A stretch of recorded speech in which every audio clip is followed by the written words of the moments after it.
Muy buenas tardes, sean bienvenidos una vez más a Ya sé que no aplauden. Mi nombre es Alexis Murillo y junto con Diana Meneses vamos a hablar de dos temas muy importantes que al final de cuentas son temas que se pueden correlacionar.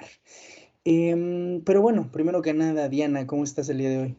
Hola Alexis, hola a todos. Muy bien, muy contenta porque se tiene que hablar de esto, ¿no? Y estoy muy entusiasmada porque una buena noticia al fin, después de tanto desastre, lo que fue al fin la captura de Mario Marín. Entonces con eso vamos a tener que arrancar y de ahí analizar un poco sobre la situación, ¿no? Una realidad que México siempre enfrenta. Un chiste que es un chiste muy malo, nuestra política. El exgobernador de Puebla, Mario Marín, fue arrestado en Acapulco y Marín gobernó del 2005 al 2011. Estamos hablando de que Marín desaparece de la política hace prácticamente 10 años. Y Puebla ha vivido otra clase política totalmente distinta hasta la muerte de una gobernadora. Han pasado muchísimas cosas. En términos nacionales, han pasado demasiadas. Sin embargo, hay una mujer que sigue sufriendo las decisiones de este exgobernador. La célebre periodista Lidia Cacho fue torturada por haber revelado una red de pornografía infantil comandada por dos empresarios, Camil Nassif y Curi, y solapados prácticamente por el gobierno de Mario Marín. Ella fue tomada y fue traída desde Cancún a Puebla en un viaje en el que ella fue torturada, golpeada y prácticamente atacada psicológicamente. Y a las pocas semanas se hizo un audio muy viral en ese momento, donde se escuchaba una conversación entre el gobernador y uno de estos empresarios, donde se conoció el apodo de Marín como el Gober Precioso, y decía que le habían dado un coscorronazo a Lidia Cacho porque en Puebla la ley se respetaba. Ella vivió un proceso, prácticamente se le acusó de difamación y al principios del 2006 estas acusaciones fueron desestimadas. Sin embargo, Lidia Cacho ha buscado justicia desde ese momento, a tal grado que ha tenido que abandonar el país. Ha vivido muchísimos años fuera de México con el anhelo de poder volver y ha trabajado en muchísimos otros temas. Sin embargo, este ha sido uno de los grandes temas de Lidia Cacho. Entonces, Diana, ¿qué decir de que por fin uno de los torturadores de Lidia Cacho haya caído? Sí, bueno, primero que creo que para muchos de nuestra edad ha sido un tema como ¿qué hizo Mario Marín? Porque durante su gobierno estábamos muy pequeños y hacíamos más bien bromas de la figura de Mario Marín, porque era lo que escuchábamos de los adultos, ¿no? Mario Marín, el pequeño Gober, el Gober precioso, entre muchísimas bromas, pero no dimensionábamos claramente de qué se trataba, quién era este personaje, ¿no? ¿Cuál era su trayectoria? Porque, a ver, sí, llegó al gobierno con todo un discurso de soy diferente, y el PRI para esas épocas todavía no era tan cuestionado como lo es ahora, que bueno que se hayan logrado estos procesos. Pero llega de la Sierra Mixteca una gran transformación en lo que se conocía para las figuras del gobierno, comenzó una carrera política muy sólida, fue incluso secretario de Gobernación durante el gobierno de Bartlett, que bueno, ahí se entiende un poquito la relación de los modos. Y entonces, pues, como no sorprende en nuestro país, pero sí continuamente decepciona, es parte de corromperse, ¿no? Es parte de, como ya lo mencionaba, solapar crímenes tan atroces como lo es lo de la red de trata y de explotación sexual infantil. Y Lidia Cacho, como muchos periodistas en el país, hace la ardua labor de hacer investigación honesta y de transparentar aquello que sí merecemos saber. ¿Quiénes nos rodean? ¿Quiénes tienen tanto poder para poder dañar a la sociedad y todavía gozar de impunidad? Entonces, Lidia Cacho expuso todo este caso a través de su libro de los demonios del Edén, pero no sin consecuencias. Y eso es muy lamentable.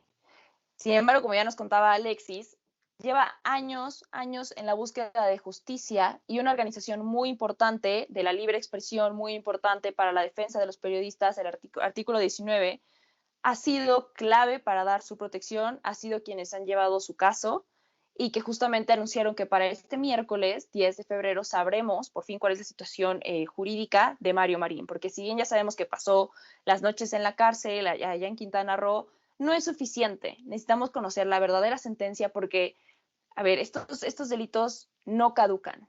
La tortura que Lidia Cacho sufrió fue tremenda y el impacto que esto significa para la vida no solamente personal de ella, sino para todo el gremio de periodistas, no puede desestimarse. No como lo llegó a hacer en aquel entonces la que ahora es secretaria de Gobernación, ¿no? Olga Sánchez fue clave para desestimar el caso de Lidia Cacho en aquel entonces, porque en palabras de Lidia Cacho, Olga Sánchez dijo que no se le había torturado lo suficiente para que fuera relevante el caso, para proceder en contra de Mario Marín. Y ahora que sale otra vez todo este tema a la luz y tenemos a Olga Sánchez en el cargo en el que la tenemos, una vez más pide, pues, por decirlo en unas palabras más sutiles, prudencia y que se confíe en la justicia y que ella está segura de que se hizo lo correcto en aquel momento, pero pues no, y estamos esperando que, si bien ahora fue la impunidad quien ganó, no sea la ocasión, porque compromiso del gobierno de Andrés Manuel López Obrador fue lograr justicia para Lidia Cacho. Entonces esperemos que así sea, de verdad que celebro su captura por muchísimas cosas que no se pueden perdonar y que hay que tener memoria histórica. De nuevo, voy a repetir que sí estábamos pequeños, a lo mejor nuestras generaciones, pero conocer qué es lo que sucedió en nuestro estado y cómo esto se repercute, o sea, y se repite en todo nuestro país, es importante para no olvidar qué no se debe hacer, qué no se debe hacer y qué debemos cambiar.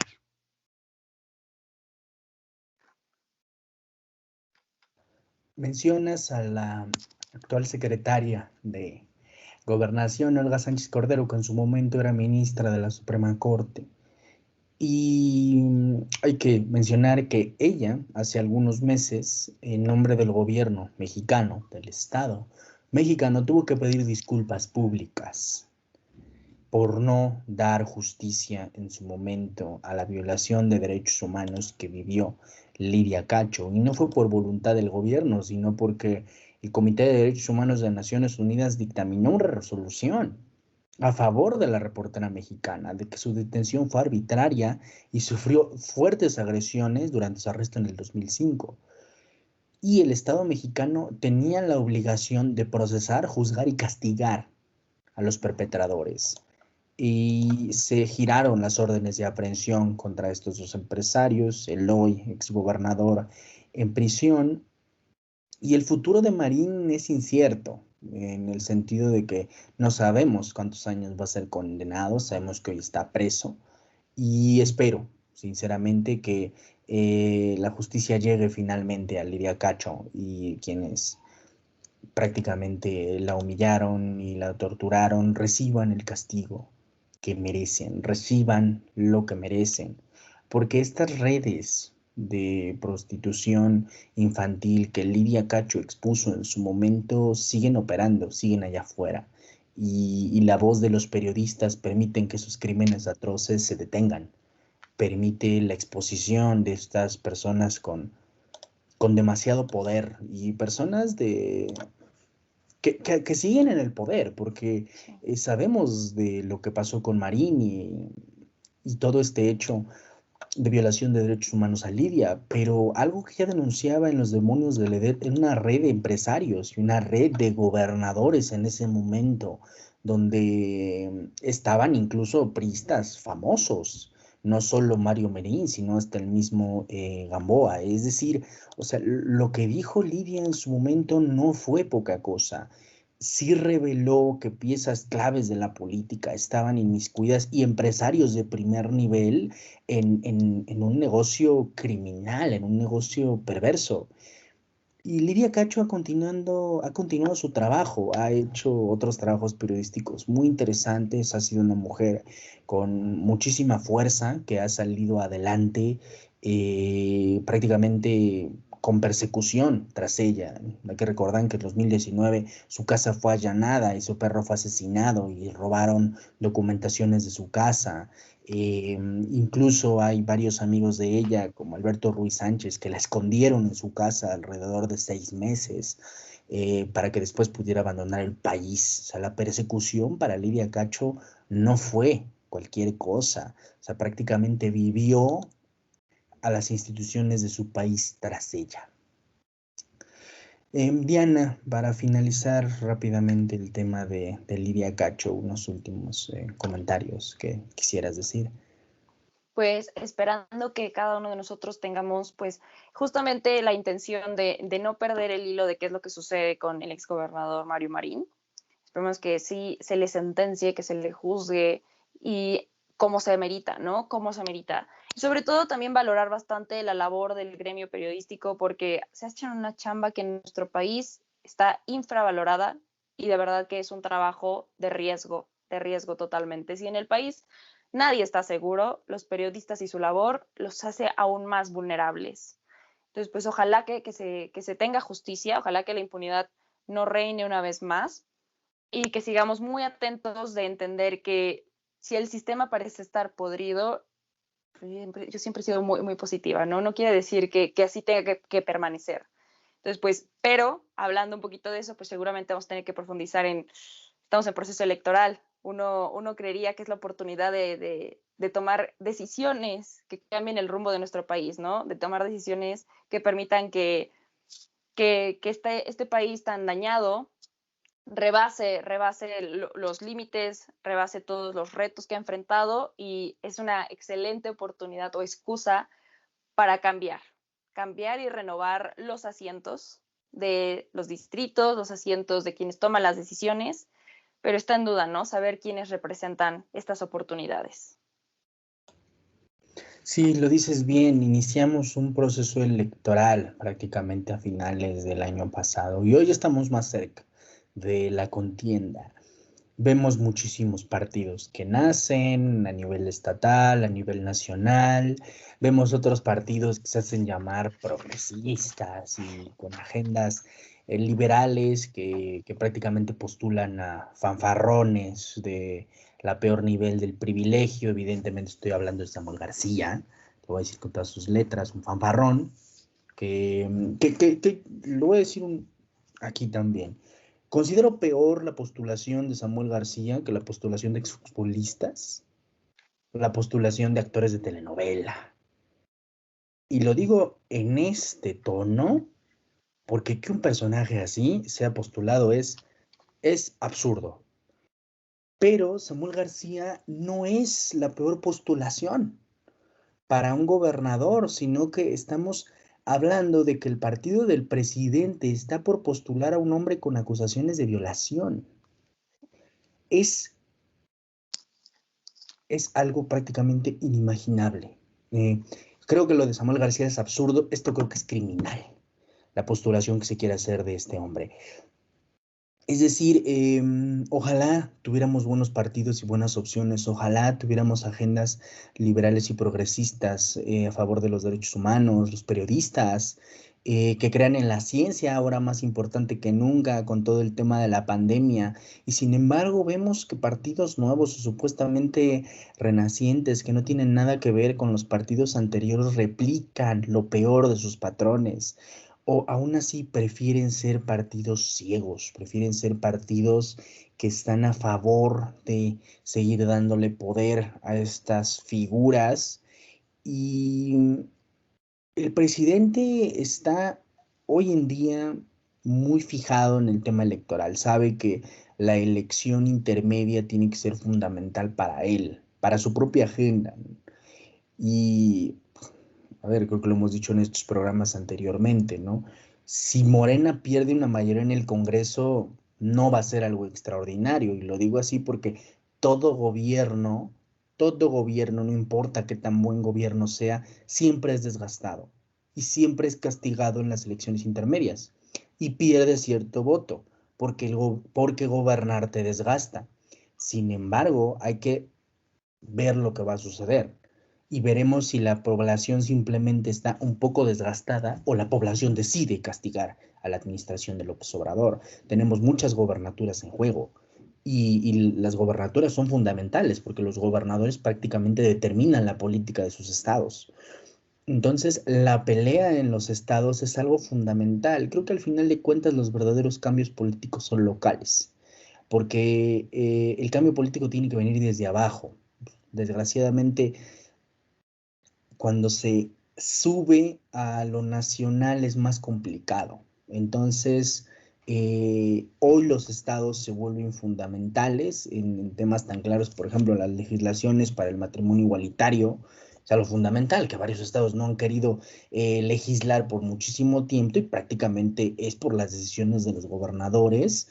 Em, Puebla tiene una muy buena experiencia en tener gobernadores autoritarios, como fue el caso de Moreno Valle, que prácticamente controló todas las instituciones gubernamentales y el Congreso, una tradición muy priista, muy priista, controlar congresos estatales. Y es ahí donde se tiene que dar la batalla, ¿no? El gobernador es una figura con mucha fuerza en el estado, en las capitales, estamos hablando de algo fundamental. Pero hablamos de un tema interesante que es un tema de coaliciones que nunca habíamos visto, una coalición que jamás pensé que pudiera aparecer, que es la unión de el PRI y el PAN. Algo que yo estoy seguro que si alguno de sus fundadores lo viera se infarta. Yo no quisiera pensar en Gómez Morín en este momento. Entonces, sobre estos temas que he mencionado, Diana, primero, ¿qué decir del tema de las coaliciones? ¿Qué decir de esta tendencia desesperada de los partidos de querer arrebatar un poco de poder al poder que tiene el Obrador? Creo que está de más decir que sí es un acto desesperado, pero es muy importante explicar que, a ver, las coaliciones pues entran en el entendido de la democracia, ¿no? Pero la democracia, al final de cuentas, es muy extraño, es muy extraño. O sea, no podemos entenderla de la manera en que los teóricos fundamentalistas la explicaban, porque definitivamente hemos cambiado, ¿no? Nuestra manera de comunicarnos, la manera en hacer factible que todos sean partícipes de la toma de decisiones se ha transformado. Y en este mismo sentido, a ver, tenemos un proceso electoral que va a ser el más grande en la historia de nuestro país. Me voy a permitir leer las cifras porque pues, memorizadas no están. Son casi 95 millones de electores, o sea que sí son más que en 2018. La oportunidad de cambio no deja de estar en nuestras manos porque, a ver, sí, la democracia empieza en la urna, pero ahí no termina. Entonces, desde antes, previo a las elecciones, posterior a las elecciones, hay que estar bien informados de qué es lo que se elige. No solamente lo que está en nuestras manos, sino de aquellos a quienes ya les dimos el poder para elegirlo. Además, van a ser alrededor de 164.550 casillas y se van a dar a elegir más de 21,000 cargos. Entre ellos son las diputaciones federales, 15 gobernaturas, diputados locales y ayuntamientos. Esto es muy curioso, ya lo mencionabas, es muy importante porque el poder se encuentra en lo local, en un sistema donde pues funcionamos a través del federalismo, los contrapesos importan y ya durante los primeros años de Andrés Manuel López Obrador vimos a 10 gobernadores por ahí demasiado furiosos creyendo que el federalismo ya no funciona como antes y creando su propia manera de desarrollarse, ¿no? Porque sí, definitivamente hay mucho descontento con las promesas de la cuarta transformación, sin embargo, creo que sigue pesando más el descontento que se tiene con gobiernos anteriores. Y entonces hablamos de estos partidos tradicionales que ya llevan cantidad de años teniendo la oportunidad de generar el verdadero cambio, teniendo la oportunidad de demostrar que existen para lo que se crearon y pues no lo han logrado. Porque uno de los problemas más grandes de nuestro país, sí, ajá, es el multipartidismo, porque ya no nos sentimos identificados con ninguno de los partidos, porque ya sabemos que les importa tener el presupuesto, pero también sabemos que no se les puede retirar, porque entonces alguien más los va a financiar y no nos va a gustar. Y esto importa mucho porque al momento de decidir quiénes van a ocupar los asientos para la toma de decisiones, entonces vemos esta necesidad de crear más poder, más unión, y como Morena lleva la delantera, vemos estas atrocidades, como lo mencionabas, ¿no? Al PRI y el PAN, antes contrincantes, uniéndose para generar un contrapeso. Y si nos espantamos de que el PRD se uniera al PAN, me espanta un poco más también ver al PRD con el PRI, sobre todo porque surgió como oposición del PRI en el 89. y ahora los vamos a ver juntos en la coalición Va por México contra la coalición más relevante, que es Juntos Haremos Historia, la que se mantiene desde el 2018, que es la que vimos de Morena, el PT y el Partido Verde. Pero tenemos más partidos, lo que pasa es que son de estos que, pues, redes sociales no sé qué, partido bla, bla, bla, y de esos que sabemos que también van a desaparecer, como lo hizo Nueva Alianza en su momento. Surgen y al rato ya no están. Para irnos a un tema más como descriptivo, las coaliciones es esta unión entre dos o más partidos que se acuerda frente al INE o frente a un OPLE, que son los organismos públicos locales, prácticamente para acordar, a ver, vamos a estar juntitos para llegar a la meta, y puede ser una coalición total, una parcial, una flexible. En la total veremos a un 100% de los distritos, que son 300, representados por parte de esta coalición. En una parcial son alrededor del 50% y una flexible es un mínimo de 25%. Vamos a ver bastantes coaliciones en el país. Es alrededor de más cercana a una parcial debido al proceso electoral. Sin embargo, como ya estamos pasando este momento del registro en el calendario del proceso electoral, ya se está viendo que no hay bastante acuerdo, porque son polos opuestos los partidos, en qué sí van a ir juntos y en qué van a ir separados. Entonces ya están optando por no ir juntos para las gobernaturas, pero sí ir juntos para los distritos, porque lo que les importa son las bancadas, porque sí, bien lo mencionaba Alexis, el peso del gobierno, de un gobernador, de una gobernadora, que esta vez esperemos que sean más candidatas, eso es lo que se ha estado discutiendo en el Consejo General del INE, para que haya paridad en la gobernación, que ya tenemos nuestras reservas, obviamente, sobre qué significa esto. Importa muchísimo lo que se decide en un congreso local, porque aparte en los congresos se replica todo lo que sucede a nivel federal, es decir, en el Congreso de la Unión. Entonces, se espera que la toma de decisiones, lo que el presidente, la agenda del presidente no funciona, la cuarta transformación no va a generar el cambio que tanto busca generar si no tiene de su lado a quienes aprueban las leyes, a quienes las reformulan, que son los legisladores, y por ende a los pequeños congresos locales que de pequeños no tienen nada y de peso tienen mucho. Entonces, va a ser un proceso electoral muy interesante, seguramente muy desgastante para nosotros como ciudadanos, porque de repente entender que si eran de derecha y ahora son de centro y de repente quieren ser de izquierda y a quién le doy mi voto, es muy, muy importante, mucho más importante y mucho más valioso que cualquier despensa que te quieran ofrecer a cambio del voto, definitivamente. Sobre la coalición del PRI y el PAN, me parece antinatura.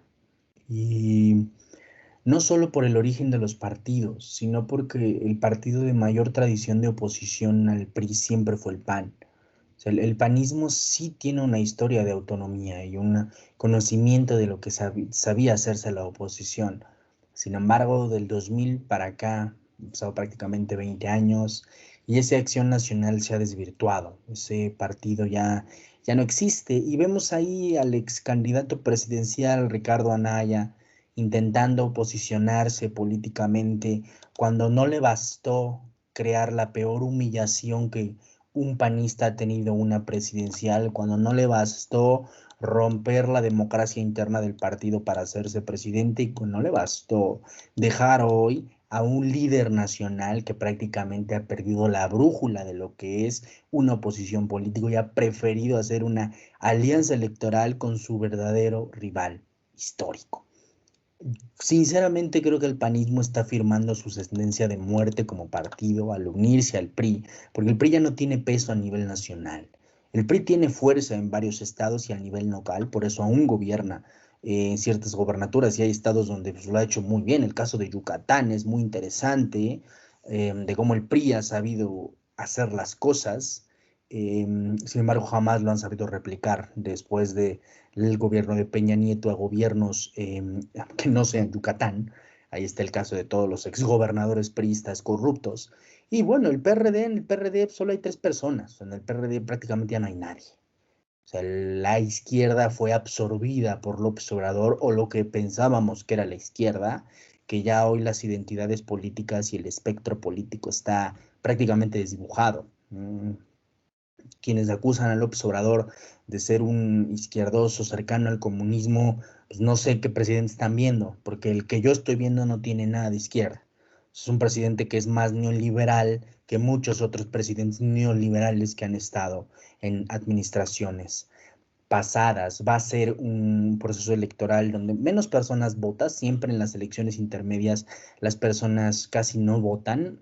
Ese es un hecho porque no se juega la gran silla del país, no se juega la silla presidencial, que es lo que volca a la ciudadanía a votar. Sin embargo, es aquí la labor de los estados que se juegan gobernadores, ayuntamientos y sobre todo el tema del Congreso local y nacional importan mucho. Entonces, salir a la calle, votar ese día es importante, pero sobre todo conocer a los candidatos. Y hoy ya estamos en un momento en el cual varios cargos públicos y varios funcionarios se van a reelegir, ¿no? Ya sabemos que hay muchísimos políticos que están buscando la reelección. A mí me parece hasta cierto punto absurdo ver diputados locales o diputados federales buscando su reelección cuando prácticamente nadie los conoce en sus distritos. Eh, lo cual me parece ridículo. Si tú vas a buscar una reelección o si piensas en reelegirte, pues tal vez tu trabajo hubiera sido estar cerca del distrito y que te conozcan en el distrito y crear una relación duradera. El tema de la reelección está muy claro, por ejemplo, en el caso norteamericano. O sea, ha habido prácticamente líderes que están muchísimos, muchísimos años, ¿no? Diana, hay que hablar de este tema de la reelección. Creo que fue una reforma muy interesante que nació desde el 2014 y que vamos a poder ver con mayor claridad en estas elecciones. La codicia del poder es tal que pues llegamos a este punto de decir, me quedo. El problema es que si se quedaran por fines de productividad, por fines de metas que faltaron por cumplir, tendría más sentido. El asunto es que así no sucede. Así no sucede y eso es lo triste. Vamos a tener que seguir viendo los mismos rostros de siempre, con roles similares, con resultados igual de carentes. Y ahí es donde está el problema. La verdad es que entiendo la frustración de la gente al acercarse a la política mexicana porque, pues como siempre terminamos diciendo, ¿no? Pues por el menos peor se termina votando. Esperemos que así no sea, esperemos que así no continúe.